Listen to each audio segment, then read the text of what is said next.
And here we are. My tech skills are not brilliant, but here we are again. This is another one of my stories of our lives conversations where I just get people, people that come into my radar, if you like, or people I know, or, just cool people that I just want to talk to. And people have been so very generous in sparing a half hour or 40 minutes or whatever it is to just come and have a conversation about the stories of their lives. And, I've spent most of my life trying to be perfect in everything. And this is one of my projects at the moment where I'm just kind of forcing myself to just let it be what it is. So there's no editing really. I don't really know what I'm talking about, but that's all okay. And that's kind of where the project is, and it's developing, and I love it, and I hope people are getting benefit from it, but we'll see. I've got an absolutely fantastic lady with me today who, again, following the kind of pattern, we've known each other for a while, but we don't really know each other, whatever that means. So Charlotte Cornell is just an absolute force of nature. I was really fortunate to spend some time with her last week. Bumped into each other in a coffee shop. That's how this came about. And we had a chat, and she's just, I think my expertise is kind of literature, and she's just like, 5-minute précis of everything I did, and it's kind of like, oh my God, just absolutely brilliant. So she's just fantastic force of nature. She's got so much energy, and, I think just intention, that's what I get. But we'll see where we go. Hello, Charlotte. Thank you so much for giving me some time today. Hi, Frank. Thank you for having me. No, absolutely pleasure. Absolute pleasure. Having spoken to you last week, it was kind of like I was really aware that, if I speak to people before we do this, I'm kind of always worried that we're going to run out of things to say, but that's just not going to be possible with you. I just know it, because you're just, you're so full of just interesting things, you know what I mean? I got quite philosophical last week. Oh man, it was just brilliant, But before we'll get to that later on. But let's just start with, one of the things that I've said, and apologies to people that have seen some of the other ones, but I say this every time, is that this project has really made me think about my relationships with people and just what that consists of. Because one of the things that's been fascinating to me over the last couple of years has been really looking at my mindset and looking at how, I've always been fascinated by stories, and how stories are so interesting because they relate to the real world, and yet they can be largely made up. And I find that quite fascinating. And one of the things about this project is it's made me realize that a lot of the stuff I think I know about people is largely my creation. You kind of fill in the gaps of some of the facts you have, and then you kind of piece bits together, which may be true and may not be true. So let's just go with, let's kind of in that kind of framework, some of the things I think I know about you, and some of the things I said in that little preamble there. When you hear that about yourself, does that resonate? Do you get that you're that type of person? Does that description come as a surprise? Are you like, yeah, that's me? How does that work, Yeah, that's me. In a sense, I know I can be quite brisk. We had never really met before, but right. I also think that I do enjoy getting to know people quickly. I love extending a conversation to a stranger in a coffee shop. It's so sad that English people generally won't talk to a stranger on a bus or a train or in a coffee shop. Unfortunately, I think I'm that weirdo that does. So apologies to anyone that I've spoken to on a bus or a train or in a coffee shop. I'm actually harmless. Yeah. Right. That's really funny because it's I think I don't know what that is, but it is a kind of natural characteristic that we talk about, that absolute discomfort at the idea that someone's going to talk to you and actually say something that you have to respond to. I think that's beautiful, but I think in a way what this project is really, it has some kind of currency with that, because this is all about, to a certain extent sitting with people I don't know, and actually we get to a space where I'm asking them questions about kind of the essence of their life, and people are really generously answering and or trying to answer that question. So in a way, it's cutting against our very Britishness to be kind of like, I'm fine, yes, I'm fine. How are you? Yes, you're fine. That's okay. We're fine, and we'll just move on, feeling crap. Absolutely. There's 3 topics of conversation for British people, aren't there? It's I'm feeling fine, the roads are fine, and the weather is fine. And any deviation from those 3 fines is the mark of a true oddball in society these days. Right. But I think it's Jane Austen who said that only boring people talk about the state of the roads and the weather. So I think we've got to try and avoid a sort of Austen categorization of being dull. I love it. I love it. So tell me the story of Charlotte. You know, Cornell, is that your? Yeah, is that your own name? No, it's not. I'm married to Chris Cornell, but my original name was Charlotte Matthews. And no disrespect to my family and all the Matthewses out there, but there are many Charlotte Matthewses in the world, and I was delighted to take on something that was a bit more alliterative. And I could see on the dust jacket of a book one day, Cornell has all kinds of weight about it, and Charlotte Matthews, I was okay to say goodbye to her. It wasn't it was a completely selfish choice to take my husband's name. Feminist principles aside, I was happy for that dust jacket name. That's brilliant. And there is something about that, being a Frank Foley, there is something about alliteration. I don't know, when you see your name, Charlotte Cornell, there's a satisfaction in just that alliterative. Yeah, absolutely. It's a tiny little snippet of poetry in my own name. Marks me out. There's about 9 other Charlotte Cornells in the world. There's this website where you can check how many other people with your name exist in your country. Right.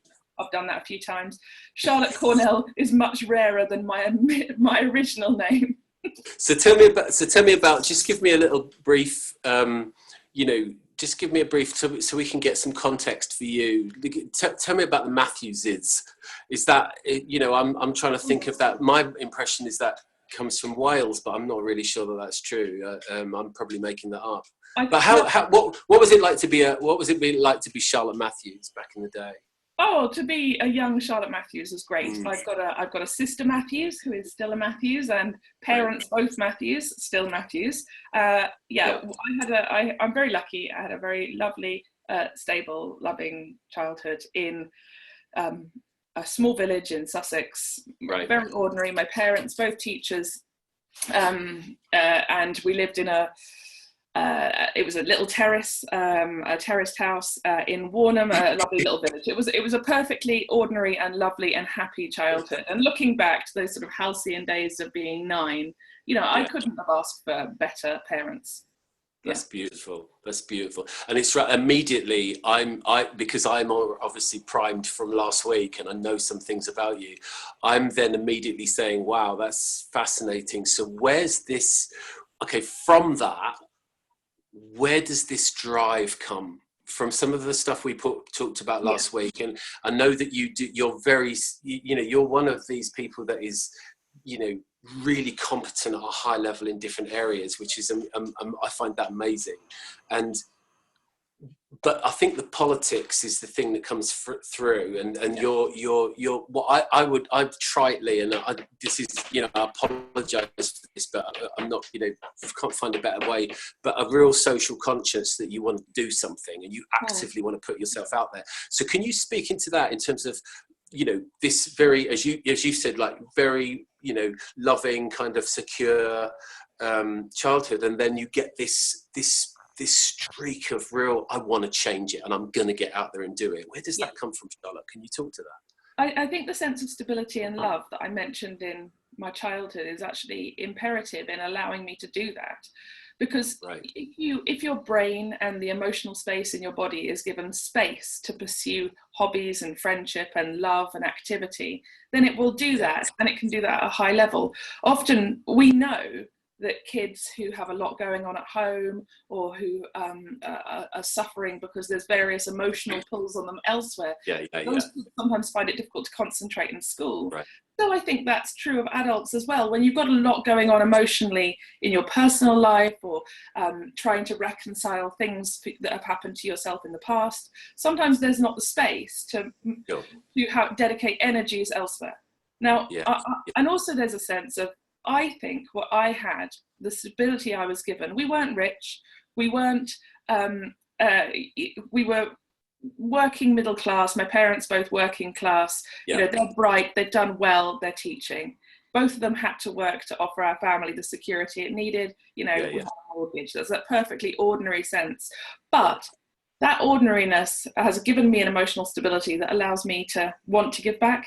I've got the time and the space and the capacity, and that might not always be so. Who knows what's coming 5 years down the line? Absolutely. But while I've got my health, and I've got my energy, and I've got the will, then I want to be busy making things, as I would see it, easier. Yeah, do you know what? I've got so many questions for you. This could last 2 hours, honestly, because you're just fascinating human being, Charlotte. I just have so much respect for what you're doing. But I've got questions. So first of all, let me see if I can separate these out in my head. So I'm going to ask you about specifically about the politics, if you can recognise it in your parents. But just to put that aside for a second, something's just come into my head. Just excuse me 1 second. The dog is really keen to go and see Kerry, who's just come in. So sorry about that. What was I going to say? So while you were talking, what really interestingly came to me was the word, and I've been thinking about, I love thinking about words that kind of go out of fashion a little bit, and thinking about how, like the idea of Greek virtue, ancient Greek virtue. Mm-hmm. We don't really talk about that. What is virtue? And the word that came to me was duty. And I've been thinking about duty, because that's another one of those words that's slightly unfashionable, because we're all so, individual and so important nowadays. That the idea of having duty, and I just wonder, can I throw that at you for a second? Because, as you said, you've identified like a stability that some people don't have. Mm-hmm. In that drive to, we talked about it last week, and it came across so clearly and passionately that you really want to, help people and like alleviate pain. And I love that so much, because I've spent my whole life trying to find a way to do that. Buried in that, is there a nugget that you feel like you have a responsibility to do that because of where you came from? I think that's absolutely right, but I'm not quite sure what drives it. I've never been able to put my finger on it. I'm not religious. Right. Absolutely. All respect to those who have an ideology or a God, but it's not me. I've never found religion, never looked for religion. So I'm not being driven, unlike some of those I love the most, by this sense of a religious duty. Yeah. But there is a sense of a duty driven by love, and it's most acutely felt, isn't it, when you hold your newborn children in your arms, and there's something about looking at them and saying, I'm going to protect you and all those like you from any pain I can. Yeah. And one child is a million children. The two children that I've had, as I see it in that moment, are representative of a whole world. Yeah, that is absolutely beautiful. I love that. And we used to know a guy that we don't really see him very much now, but he was a guy that was very interested in trying to find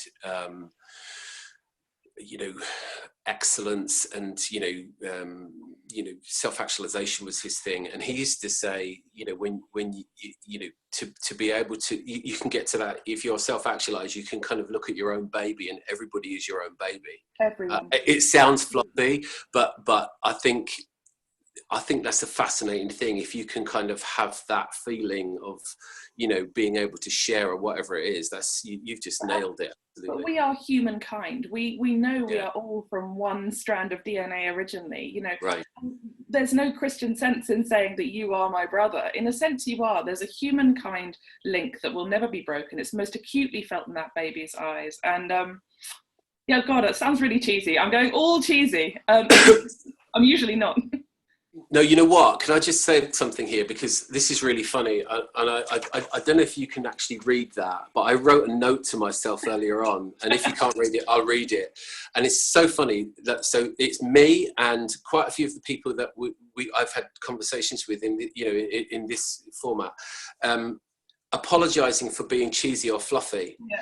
And that comes up so often. People start talking and we get into it like this, and we start talking about who we are and start stories, and then people start really opening up. And the minute they do, they start apologizing. I do it all the time.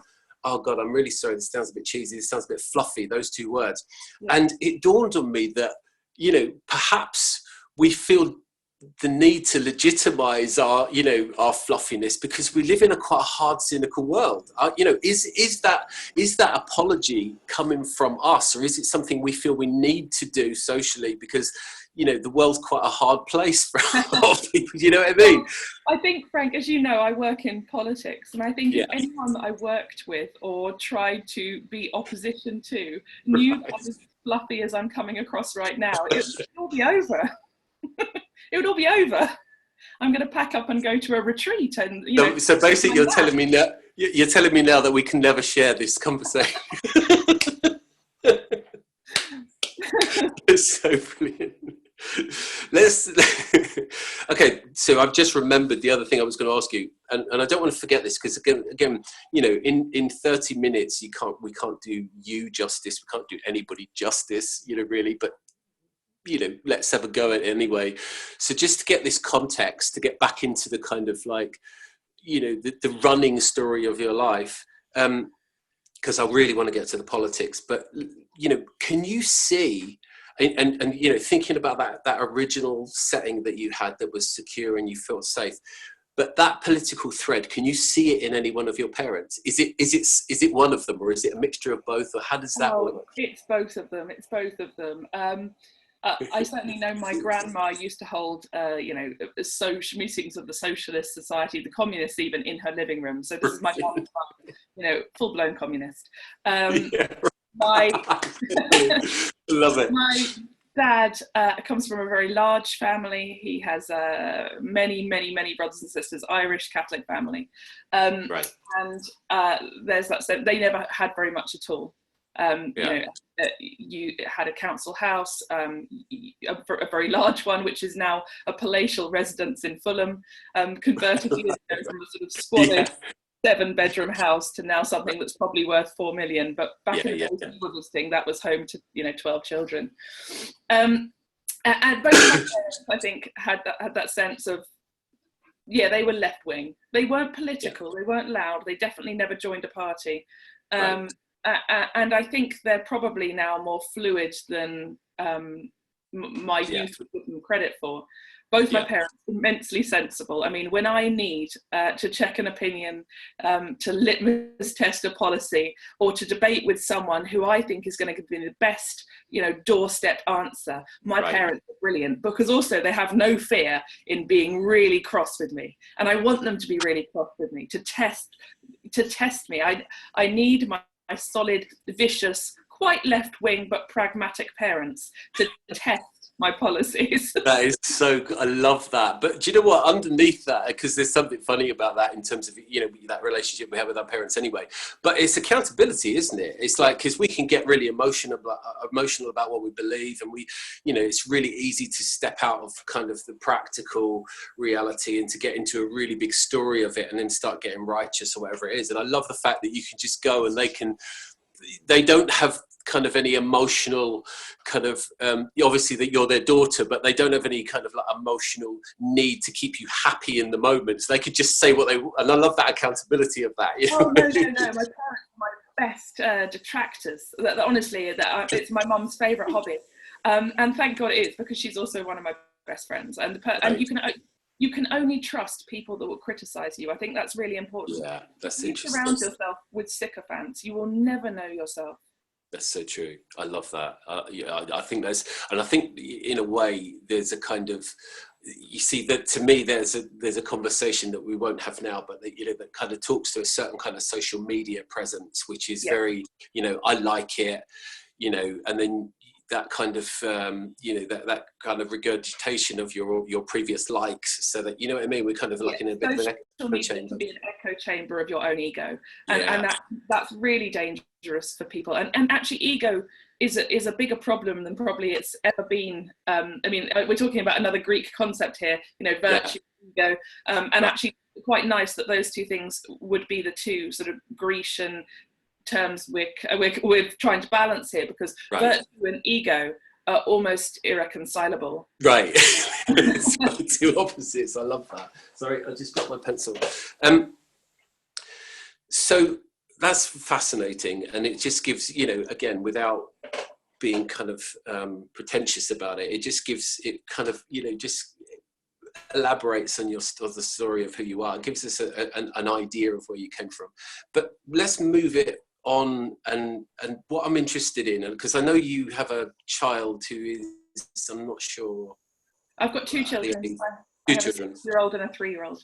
Okay, so you've got really young kids, and it's fascinating to me that, I know how hard that was for Kerry and I. Our kids are slightly older, 8 and 9, and it's, at times been really tough. So you've got a 3-year-old and a 6-year-old, but at this time you've also, and I'm fascinated on so many levels to hear, the story of it. But just before we get into that, when did you know that you were going to do something like this, Charlotte? To actually actively take what a lot of people feel, they're kind of passionate about their politics, but don't then take the step to actually get involved. When did that dawn on you that was going to happen? Was it an idea that took, a long time to germinate, or was, or was it a snap thing? It's a complete accident that I have the job I have now. A very happy accident, but 2 years ago, I would have said in no way would I pursue any professional political job. Yeah. I have been interested for a long, long time. I joined the Labour Party in 2005. Yeah. Now, joining in 2005 might be a really odd year for some people to think, well, what happened in 2005? What's making you join? Right. I joined in 2005 because I was working at Eton College, the public school. Wow. Okay. Public school, and I was working there. And I looked around and I thought, this education is wonderful, but I didn't have it. Right. There's the huge majority doesn't have it. Absolutely. I mean, it would be incredible if that level of schooling were available to every child in the UK. Impossible, of course, but incredible. And no detraction to Eton College, who provide a fantastic service. But the inequality of access really began to get to me, and I joined the Labour Party whilst working as a teacher at Eton. Okay. Yeah. But you joined. So I see. So you joined I got it. You joined in 2005, and then take us through the intervening 10 years or so. What happened for you then to? So I worked as a teacher. Sort of by accident. When I graduated from university, I did a master's in theatre direction at RADA, the Royal Academy for Dramatic Art, and then I worked a little bit in the theatre for a couple of years. I then went to Eton to teach theatre and English, directing their school plays. It was fantastic. Wow. And then I had a bit of a crisis of I don't know what to do with my life. Help, and I'm not old having this crisis. I'm 24, 25, having a quarter life crisis. Yeah. So I went to Buenos Aires, like you do, on your own, and I played a bit of professional poker and paid my way around South America. And then I came back. My God, you're James Bond. You are James Bond. I'm James Bond without the guns or the cool. I'm like the nerdiest, sort of saddest Bond. Oh my God, it's brilliant. You went to, hold on a second, we have to just stop. You went to Buenos Aires to play, and you played professional poker. Yeah. Can you just tell us a little bit, even a snippet about that? I knew I was good at poker because when I was 21, my mum took me to Vegas for my birthday, and I'd been a junior chess champion at school, so I knew I was good at maths. And I'd done maths for A level, and I liked maths. Always have liked mathematics until it got theoretical, and then I quit for English. On the plane on the way out to Vegas, I read a book like How to Play Poker Dummies in 10 Easy Steps. And then when I got there at the Bellagio, I entered a tournament and I came 9th, and I won a decent amount of money. And I thought, okay, poker's easy, and it combined the things I love the most: acting and maths. That's brilliant. Love that. My career. So my trip to Vegas with my mum used to be a croupier, by the way, so I think she had Vegas in her blood. I think the trip to Vegas with my mum taught me that I could play poker. And then when I had this crisis post-Eton of, I don't know what to do with my life, I'm going to go away, I'm going to learn Spanish and pay my way playing a bit of poker. And surprisingly, your listeners may be surprised to hear, there's a very large community of British expat gamblers living in Buenos Aires. That's brilliant. Hello to all my friends in Buenos Aires. It's great. So when I came back, sorry, carry on. I came back. I'd fallen in love with the man that I'm, luckily married to. Brilliant. And came back, got a job here in Canterbury. I worked for 10 years as a teacher in Canterbury, and all that time I'm getting involved with the local party. I'm standing for council a couple of times, losing nobly. Thank you to my opposition, and I set up a political blog, which I still run today, which is labourmum.com, and I blog a lot on there. I also write for Labour List, and I've written in the past for the Daily Mirror. So I've done a lot of writing, sort of freelance writing. My first degree, as you probably gathered in the cafe, was English, by the way. Right. So my background was English, and I taught English and drama. So I taught that for 10 years. And then a couple of years ago, again, I thought, I've had one baby, I've had another baby, I've had a couple of maternity leaves, I need to get my mind back into gear, and I'm just finishing now my master's at Cambridge in creative writing. Brilliant. And then last year, when the fantastic Rosie Duffield won the election in Canterbury, again, complete surprise. Who ever thought that was going to happen? I mean, it was amazing. Maybe Rosie did, I don't know. No, I don't think she did. Anyway, I was there on the count because I've been involved with the local party, as I said, for 10 years. And I turned to her that night and said, I'll work for you. And, it's that kind of, I don't know where it came from, but absolutely meant it. I'd done my time teaching. I am 35. If I'm going to change careers, now's as good a time as any. I've done 10 years. I've loved my job. I've loved my colleagues. I'd love to think if it all went wrong politically, they'd have me back. But you've got to take opportunity. Otherwise, I'm going to be dying aged 129 and thinking, why didn't I take that chance? Eh? Absolutely. God, and so that's what I do now. I'm the Chief of Staff for the MP.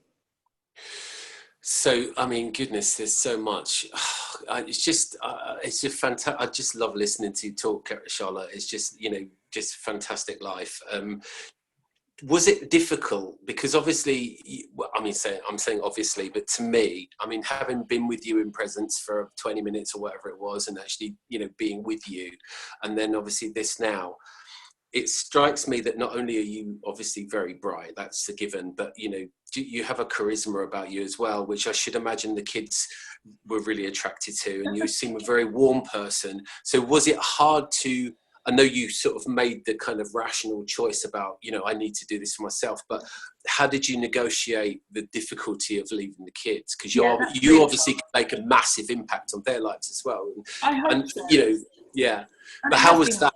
How did you kind of get over that? Was that really sadly? I was really sad to leave. I actually wrote in my diary at the beginning of that academic year. I'd walked past an oleander plant. Oleander is a very poisonous plant, and it was flowering in November. And I wrote in my diary, sort of walked past this oleander plant. This is some kind of terrible omen about something that's outstayed its time, and began thinking about my own sort of teaching. I saw it as a sign of I must leave.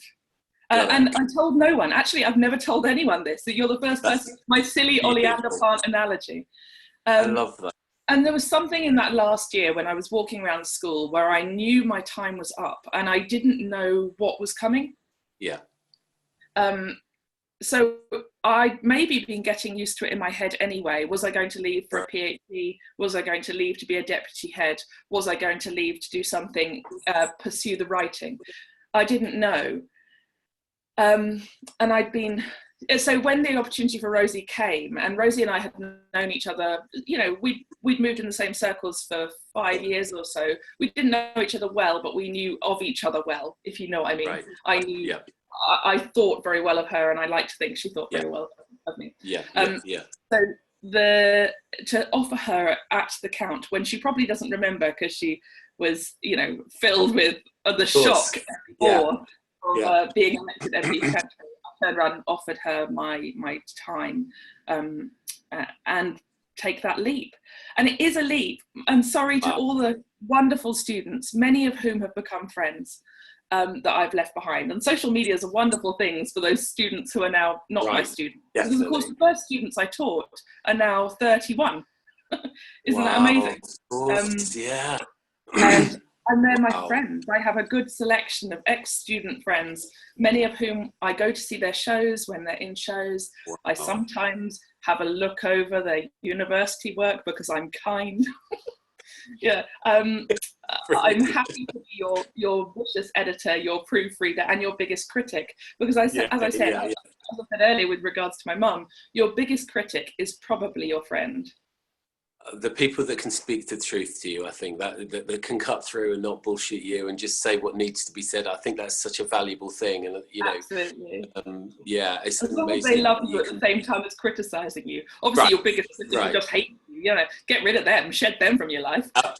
Absolutely. There is a fine line, isn't it? You kind of, everybody's had that critical person in their life and not been able to see it for a while. And then you kind of, you lose them or whatever it might be, you move away and you realise your life's a lot lighter all of a sudden, which is interesting. And that's an adult thing, isn't it? Realising that it's okay to leave people behind. Yeah. Some people are not good for you. And sometimes you have to step away from not just romantic relationships, but sometimes friendships and associations as well, because some people and you do not work. It doesn't mean that they're toxic. It doesn't mean that you're toxic. It's just that horrible chemical collision. Some chemicals don't work. Some people don't work. Doesn't mean the chemicals don't have value on their own. That's a great analogy. That's so beautiful. You've got so much wisdom, Charlotte. I could listen to you for hours.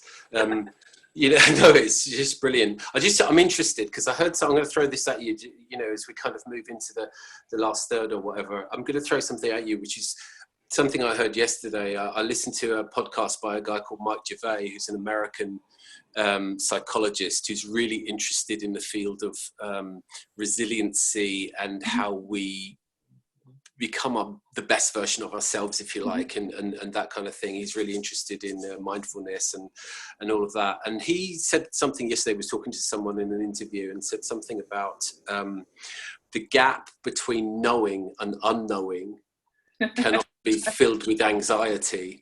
And I find that really interesting. So I'm just for one couple of minutes, if you like, just to address that period which I loved, because you said you didn't know. You knew you were going to do something, but you didn't know what it was.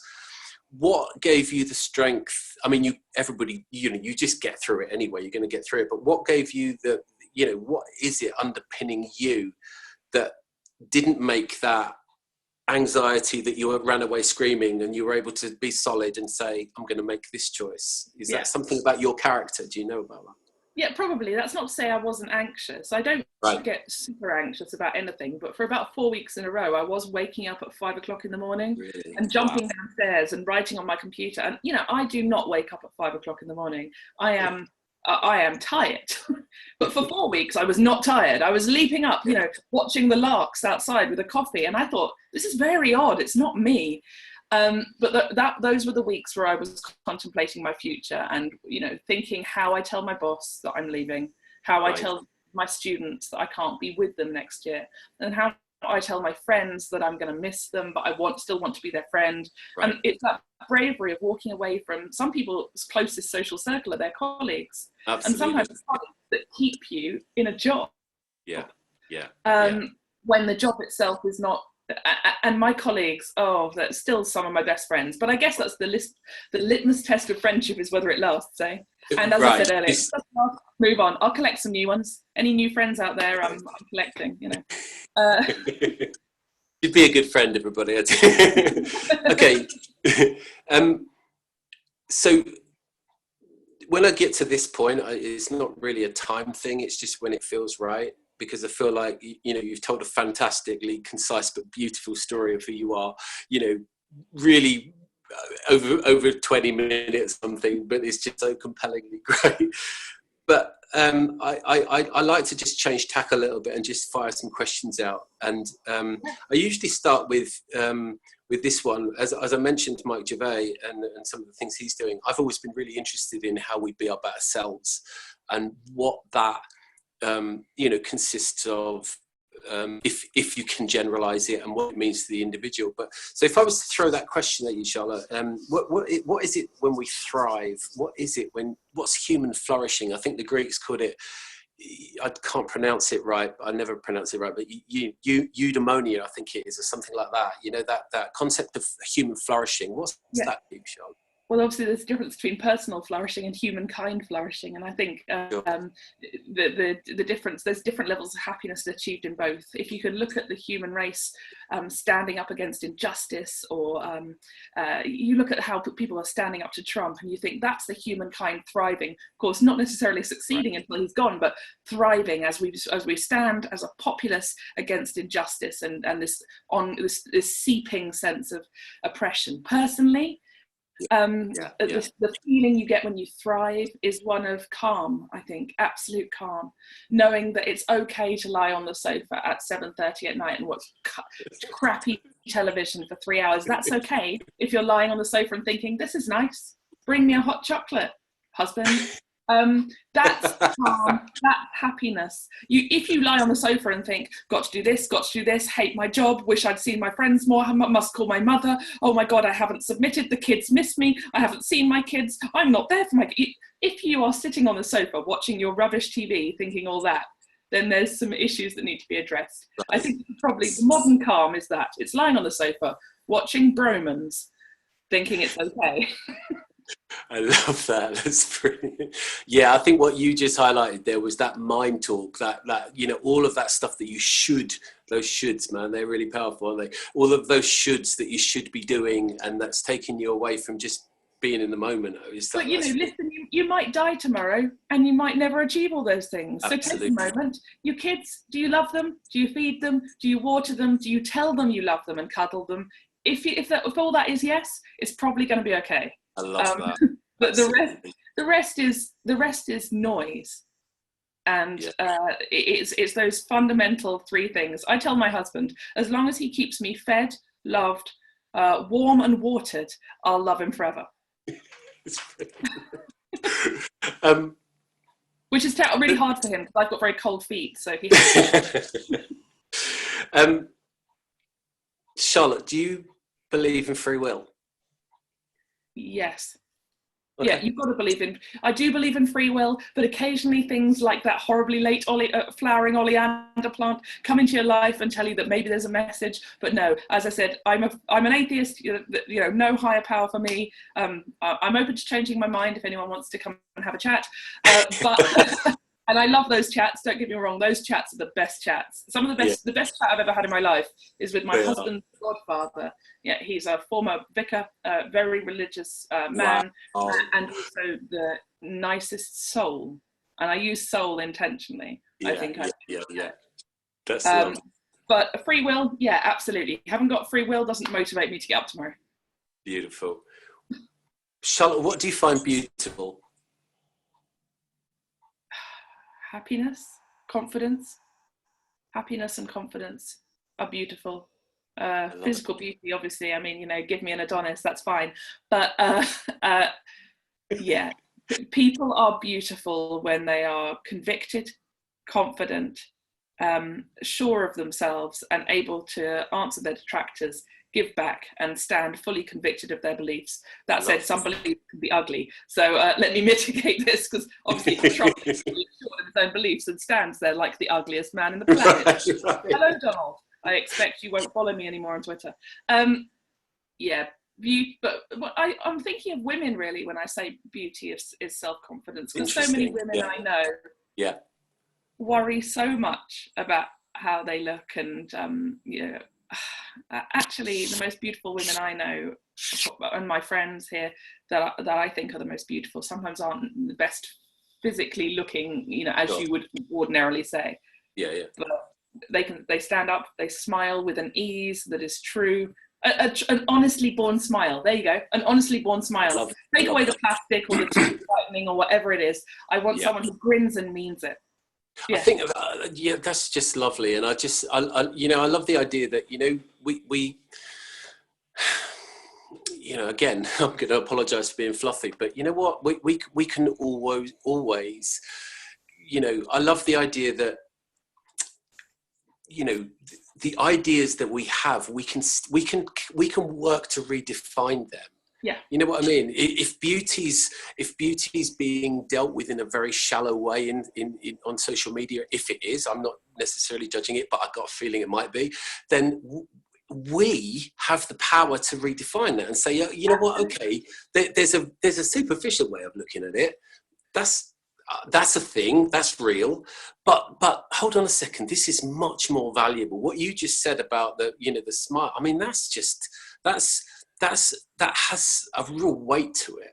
Yeah, take away the filters, take away the selfie, take away the smile plastered on for 3 seconds. A real smile is half a second. And you're right, redefinition. We can be different. We can look at beauty differently. We can do that. Each generation invents its own sort of beauty ideal, doesn't it? We go from hourglass of the 1950s to the sort of bustle of the Victorian. Right. You think about the Roman curvaceous, heavily breasted women, where it was all about fertility and ample food, and if your woman was well fed, that was attractive. Cavemen probably really liked the sort of Rubenesque women, because that woman stuck in a cave is a well-fed woman. But each generation will reinvent their own form of beauty. Yeah. I'd like to think for my daughter that womankind, and indeed all people, will be able to say, being able to be genuine is beautiful. You don't need a filter. You don't need face tune. You don't need to look at every selfie you take and analyze the size of your nose. It's okay. It's okay. It's you, isn't it? On that note, Charlotte Cornell, who are you? Oh, pretty ordinary, and hopefully heading for an ordinary-ish life. Happy life. I'm happy. I'm a happy person. I'm looking for more friends. So there's another one for you. What are we doing here, Charlotte? You and I, or people? Oh, humankind. We're waiting for the next asteroid. But you and I don't know. Okay. A shooting fish in a barrel. It's just brilliant. That's a bit Nietzschean, isn't it? I think that's a bit nihilistic of me there. We're just waiting for the asteroid. You and I are shooting fish in a barrel. I'm usually quite optimistic about stuff. No conspiracy theories here. The asteroid is not coming yet. We're probably fine. My daughter asks me that. She says, well, when am I going to die? And you turn around and say, well, we don't know when the asteroid's coming, but neither did the dinosaurs. And they still munched on the leaves every day. That's right, absolutely. Just, oh my goodness. So I haven't told many people about this, just a few people that I've talked to so far, but I've been developing a little time machine, and I've actually got it, and I can lend it to you for 5 minutes. I'd love you to use it to go back, if you don't mind, but you've got 5 minutes. And sorry, I don't know what happened there. If I sent you back to talk to Charlotte Matthews at about 12 or 13, what do you think you'd say to her, Charlotte?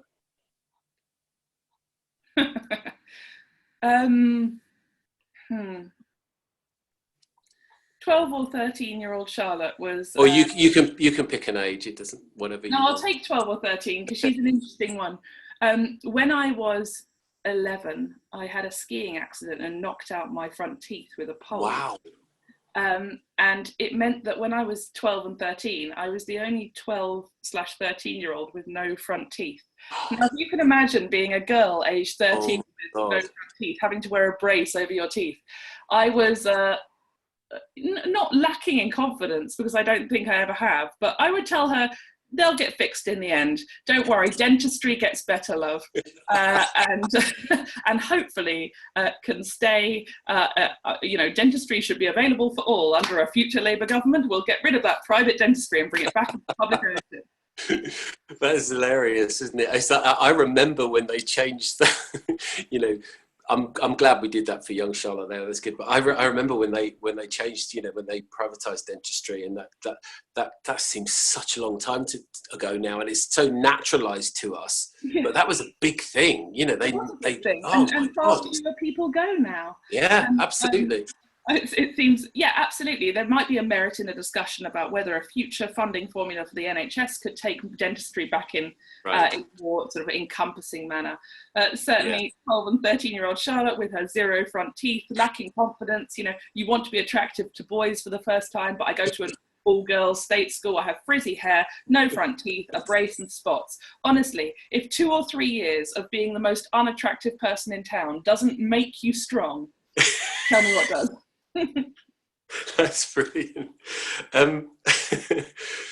So I've just realised that I keep forgetting to do this, and I have this really quite cool thing where I ask people at the beginning of the conversation to think of a song, and then at the end they tell me a little story about the song. It could be anything. I don't know if this is going to work, but you're probably the brightest person I've spoken to. So if anybody's going to nail it, you are. What comes to mind if I say, tell me a song that's meaningful to you, Charlotte, and tell me a story about it? Okay, well, it's gonna absolutely annihilate any sense of me being intelligent or erudite. My favourite song, and the one that keeps coming up again and again and again in my life, is, well, there's two. I'll give you both, actually. Go on. REM's "The Sidewinder Sleeps Tonight." Got it. The Sidewinder Sleeps Tonight. No one really knows what the lyrics mean at all. Like, what the hell is a sidewinder? Why do I care that it's sleeping tonight? But it's got this really euphoric sort of, this here is the place where I will stand and Absolutely. give it.